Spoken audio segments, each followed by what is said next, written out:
ओम नमो नारायण। अपरा एकादशी व्रत कथा।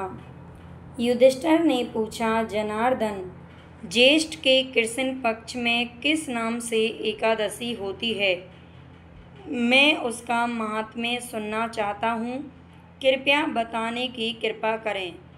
भगवान श्री कृष्ण बोले, हे राजन, तुमने संपूर्ण लोक हित के लिए बहुत ही उत्तम बात पूछी है। हे राजेंद्र, इस एकादशी का नाम अपरा एकादशी है।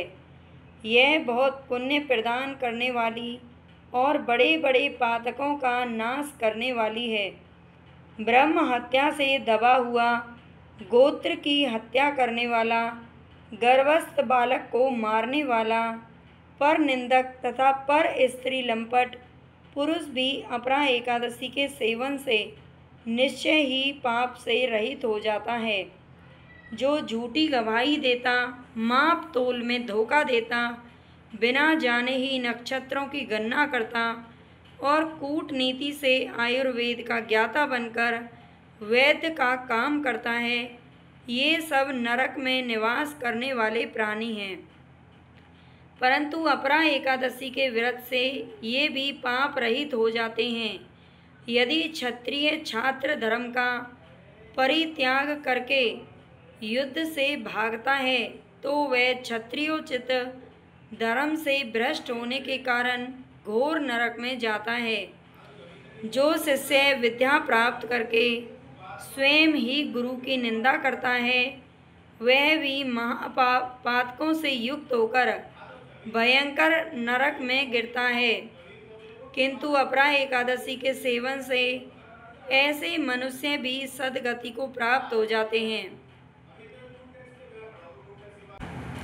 माघ में जब सूर्य मकर राशि पर स्थित हो, उस समय प्रयाग में स्नान करने वाले मनुष्यों को जो पुण्य प्राप्त होता है, काशी में शिवरात्रि का व्रत करने से जो पुण्य प्राप्त होता है, गाय का पिंडदान करके पितरों को तृप्ति प्रदान करने वाला पुरुष जिस पुण्य का भागी होता है, बृहस्पति के सिंह राशि पर स्थित होने पर गोदावरी में स्नान करने वाला मानव जिस फल को प्राप्त करता है, बद्रिका आश्रम की यात्रा के समय भगवान केदार के दर्शन से तथा बद्री तीर्थ के करने से जो पुण्य फल प्राप्त होता है, तथा सूर्य ग्रहण के समय कुरुक्षेत्र में दक्षिणा सहित यज्ञ करके हाथी घोड़ा और सुवर्ण दान करने से जिस फल की प्राप्ति होती है, अपरा एकादशी के सेवन से भी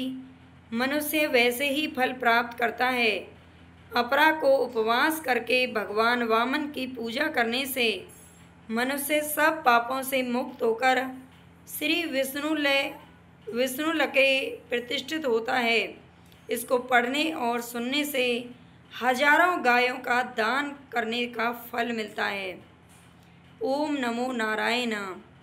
सभी चैनल को सब्सक्राइब जरूर कर देना। आप सभी की मनोकामना भगवान पूर्ण करें।